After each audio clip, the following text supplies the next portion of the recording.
Ladies and gentlemen, thank you for listening, downloading, and subscribing to the latest edition of the 12 Kyle podcast. I'm 12 Kyle. Check this out. On this podcast, what we're going to talk about is cutting people off. Honestly, some people don't deserve to be in your life. And more often than not, we tend to keep them around for all the wrong reasons. So I came across something that I was reading the other day, and it talked about the types of characteristics of people who are, kind of toxic for you that you probably should be getting out of your life. And I was like, you know what, that'd be a good thing to talk about on the podcast. So sit back, relax. We'll drop the theme music and we'll get the podcast jumping. Let's get it.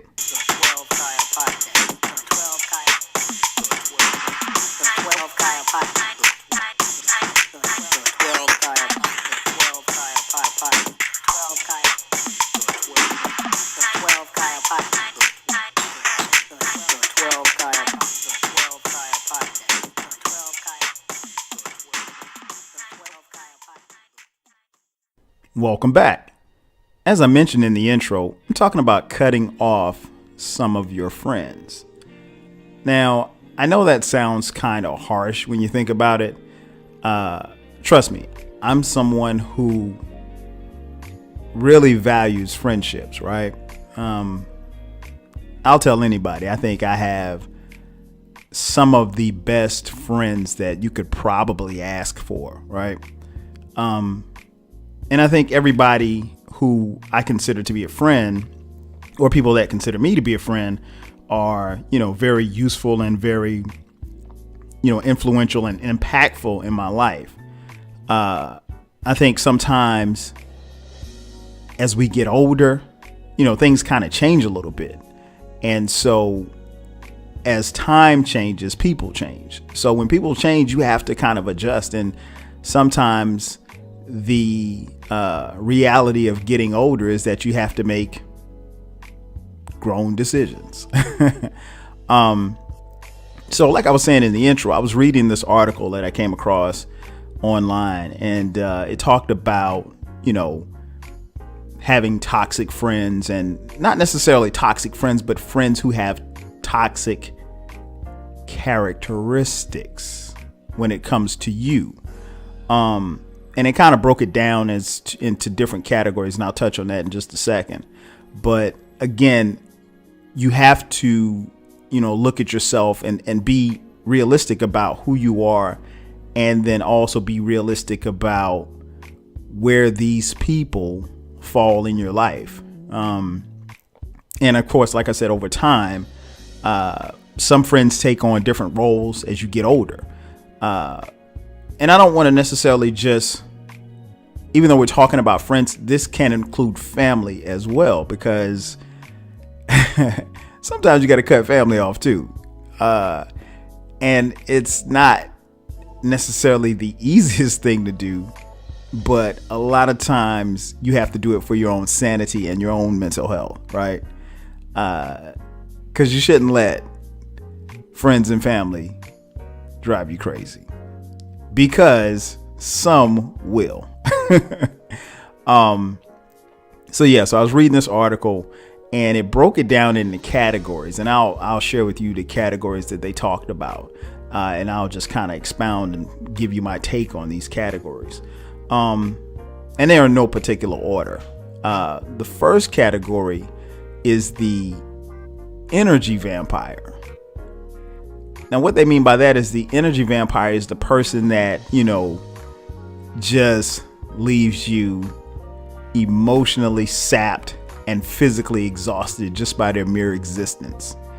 And I think, we have, if you look around, you probably, if you don't have friends or family like that, it's probably likely that they're there, and maybe they just don't bring that energy to you. And if you don't have it in your life, then that's a great thing. But yeah, it's people that will, physically drain you. I mean, like, you can't emotionally be around them. I remember a close friend of mine telling me about a family member that he had. And he said just talking to this particular family member, like, he could talk to the family member for an hour. And if they talked for an hour, he might talk for 2 minutes.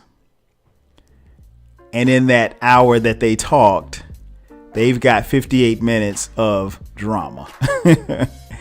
And the conversations was leaving him just like he felt like he was in a fight, like an emotional fight, just listening to somebody just kind of just dump and just complain and, you know, for lack of a better term, bitching and moaning about everything.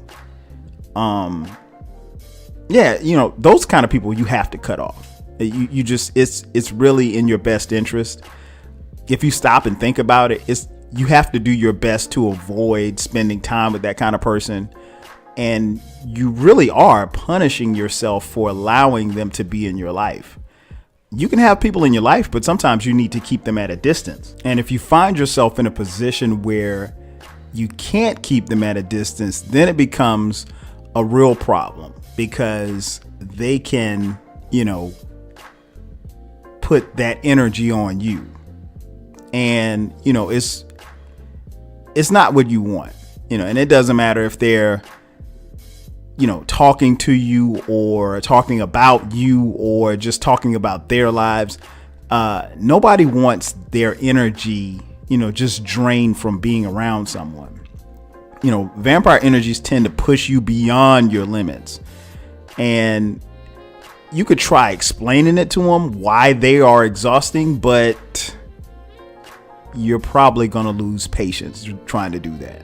I mean, and more often than not, the vampire energy people don't realize what they're doing. And maybe they do, but for the most part, they don't realize what they're doing. And when you try to talk to them, you know, they're very delusional, if you will, as to, you know, the impact that they're having. So a lot of times what you have to say falls on deaf ears. So cut them off. Cut them off and they'll find somebody else to drain. The second person that they talked about cutting off, that you should cut off out of your life, is the person that's selfish. Personally, like, I have very little patience for selfish people. Now, I'm somebody who is about myself, and, you know, I'm going to big up myself and champion myself at every single turn that I can. But I don't think I'm selfish. So when I'm met with selfishness or selfish people, it immediately rubs me the wrong way. The way that it's described in this article is that, you know, we always have that one or two selfish friend or family member that no matter what anybody else is going through, they still make themselves the center of attention. Now, listen, everybody likes to be the center of attention at some point, but there's always that one person that no matter what happens, no matter what you say, no matter what you do, they've got to be the center of attention. If you talk about the promotion that you got at their job, oh, they got a bigger promotion. If you talk about maybe looking at a car, oh, they just bought a new car. I mean, like, damn. Can we share in some of my joy a little bit? But yeah, the selfish person is the one that's always the center of attention. They're always looking out for their best interests. And, you know, they're going to take whatever they can get from you in that process. And that's where that becomes problematic, because you don't want to assist those who are selfish. Because if you do, in all reality, you're not going to get any credit for any help that you've given them. You know, selfish people will tell you that, you know, or at least allude to the fact that they did it all by themselves on their own. That's not true. Nobody does anything or gets anywhere in life on their own. We all have help, no matter what levels of success that you think that you've acquired. There's been someone along the way that's helped. Maybe you did most of the work, but trust me, you didn't do it yourself. But selfish people, again, they tend to use people. And the last thing I think that most people want to be is used. Selfish people aren't going to reciprocate when you need something from them. They're usually nowhere to be found. Usually. And, it doesn't get much worse than, needing someone and needing that person, and that selfish friend or that selfish family member is nowhere to be found. And I don't mean necessarily needing them, financially or anything like that, but just for whatever, and it's not a good feeling. So selfish people, selfish friends, selfish family members, you really should keep them at a distance. You should cut them off. And when I say cut them off, I don't necessarily mean just cut them off and don't speak to them forever. This ain't third grade. But you have to, protect your own mental stability and your own sanity and your own mental health, as you go forward. And, a lot of times selfish people, they'll drain you as well, because they're going to take whatever they can get from you, and then they're done. And you're left holding the bag. And there's nothing for you to say or do, because in reality, that the person that you were dealing with was selfish from day one. Cut them off. The next person that they talked about in the article was the one that keeps it real. Man, we don't have enough people in this world. We got a ton of people in this world that keep it way too real. The people that keep it too real, I'll put it like this. It's great to have someone in your life that tells you the truth. But there's a thin line between, being helpful and being honest with someone and the unnecessary harshness. Case in point, I'm online. I'm on, social media. I'm perfect example. I'll use Instagram for example. I see a lot of my women friends on Instagram, working out. Great thing. Cool. New year, starting off this year at the time of this recording is 2019, starting off 2019 the right way in the gym. Summer bodies are made in the winter. I get it. Right. And then you see, some of these women that are working out, getting themselves right, what have you. And then they may or may not have a friend or a family member say, well, I don't know why you're working out. You can do nothing but eat anyway. You're going to gain that weight right back. Whatever weight you lose, you're going to gain right back. That's keeping it too real. There's a way to say any and everything. It's called tact. Most people have some version of tact. And there's a lot of people that don't have any tact whatsoever. But the ones that keep it real, the real ones, oh man, they have no tact. Again, there's a thin line between helpful honesty and unnecessary harshness. And I think when you say something like that, that's just being harsh, borderline hating. Listen, we're all adults.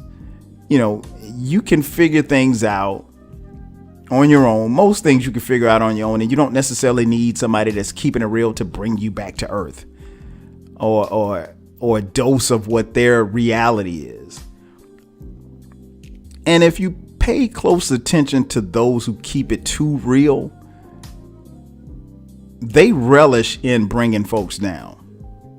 They relish in being the bearer of bad news. They relish in bringing, keeping it real with you to the point where they're quote unquote putting you in check. You don't need friends or family like that. I mean, you got to cut them off just for your own sanity and your own benefit. You have to cut them off. And if you don't cut them off, I mean, they will literally drain the life out of you. and they are some of the toughest people to be around. They're there, in a lot of ways to rain on your parade. And, they will cover it by saying, well, hey, I'm just telling it like it is. Thanks, but no thanks. I don't need you to tell it like it is. I think I can figure this out from here, right? I don't need you to keep it real with me. And then again, in a lot of ways, they feel like they're doing you some type of service, but it's really a disservice. Cut them off. Friends or family, cut them off. The next person that they talked about in the article was the Debbie Downer. Oh, woe is me. Some people, man, they don't want to be happy. I've always maintained, even since I was a young kid, I think happiness is a choice. Now there are external and internal factors that make us happy, but generally speaking, happiness is a choice. You choose to be happy. Now, there are some who have, the challenges within that, push that happiness, both positively and negatively. But again, it's a choice. That's always been my thought process. It's a choice, and it's something that you either want or don't want. And honestly, some people don't want to be happy. Some people are addicted to drama. They love negativity because it allows them to be the victim. And no matter how many suggestions you make to that person, they will find a way to insist that the problems in their life just can't be fixed. Does that sound familiar? Those people, again, you really, really have to cut them off. Because if they're committed to thinking this way, there's absolutely nothing that you can do to convince them otherwise. They are set in their ways, and they're set in that thought process, and there's nothing you can do to change that. Pessimism is contagious. I get it. It can creep into your life, at any moment's notice when you're not careful. I get it. But at the same time, it's a lot of times when things happen to us, it's all about your perspective on how you look at it. You could be, I don't know, you can get into a car accident. And yeah, if you're in a car accident, then now you got to look at, okay, what am I going to do about transportation? You could be down about the fact that, somebody hit you out of the blue, so forth and so on. Or you could look at it from the standpoint of, well, hey, I survived. I walked away without a scratch. I still have my health. There's two ways to look at it. Maybe it's just me because I've always been a positive person. There's something good in just about any and everything that happens to us. Sometimes you have to look for it. Even on the most darkest of days, there's something positive that you can take from that. I've always felt like that. So the Debbie Downers, for me, I've been able to keep out of my way, out of sight. Because I don't like negativity, and I don't like people who are just, the sky is falling on them every day. Bro, I got the same sky you got. And we don't have the same opportunities, but at the same time, everything isn't the end of the world. It's not, even on the toughest times that you go through, it's not the end of the world. But those are people that, the Debbie Downers, man, they don't want to be happy. And for people who don't want to be happy, there's absolutely nothing that you can do for them. You literally could give them $10 million and they still wouldn't be happy. The money's not going to change it. Nothing. And they just don't want to be happy. And they've chosen not to be happy. So when people choose not to be happy, you have to just kind of accept them for who they are and keep it moving. Because if not, they will bring that to you. Cut them off. Cut them off. Friends or family, cut them off. You gotta let them go. It's just not, it's not good for you. It's not good at all.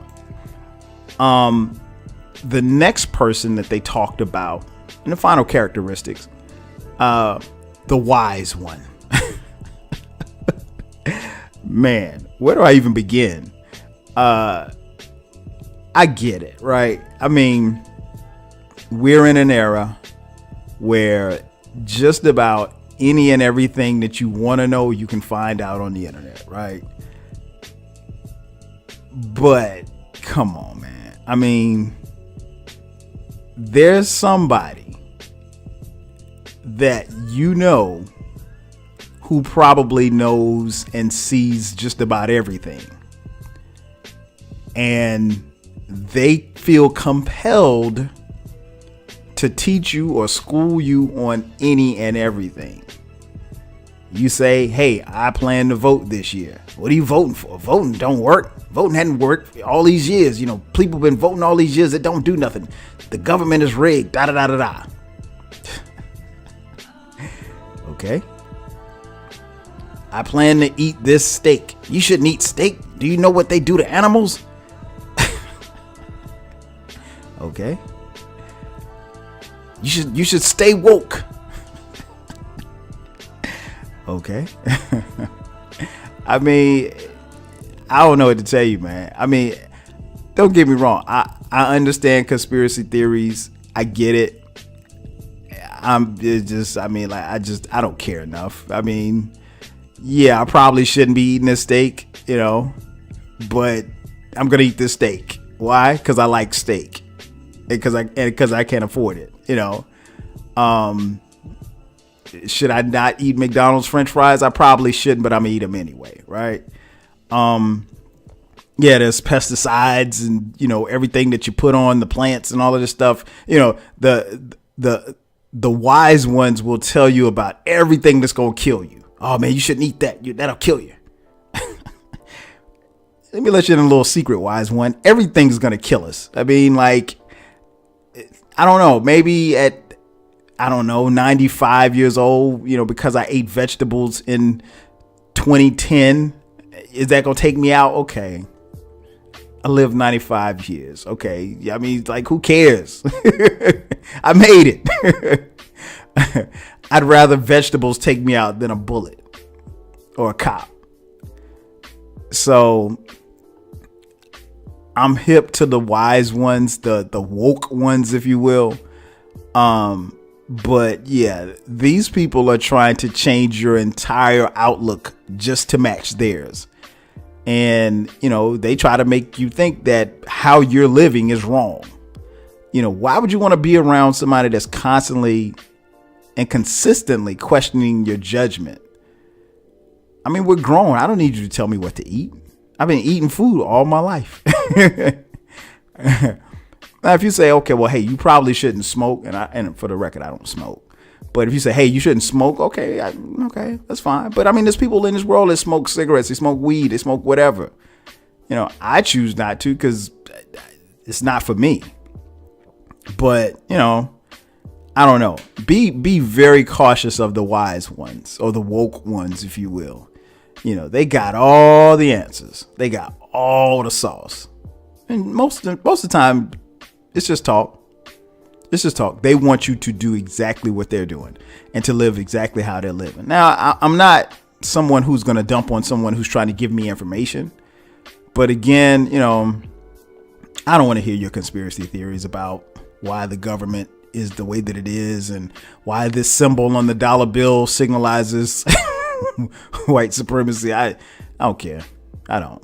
I'm sorry. I don't. I mean, if you want me to care, tough. I don't. There's no knock on what you're trying to tell me, but and I think that's the approach that most people should have. Like you will receive that information in due time, and but you can't change people, and you can't change people to make them think how you think just because you're quote unquote woke or you're the wise one that everybody's going to follow suit, and everybody that doesn't follow suit is lame. Nah, it's not the way the world works. It's not. But yeah, that, like I said, that's how they broke it down in the article. I'll say this, man, for everybody listening, you deserve to be happy, first and foremost. I think most people, most of you listening, myself included, are people pleasers. We want to please those around us. We want to make people happy.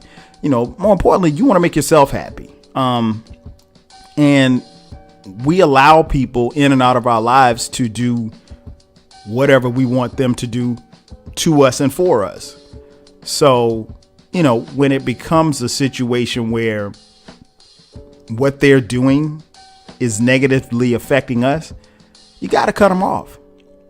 You just have to cut them off. I mean, because it's really not worth your time nor your efforts.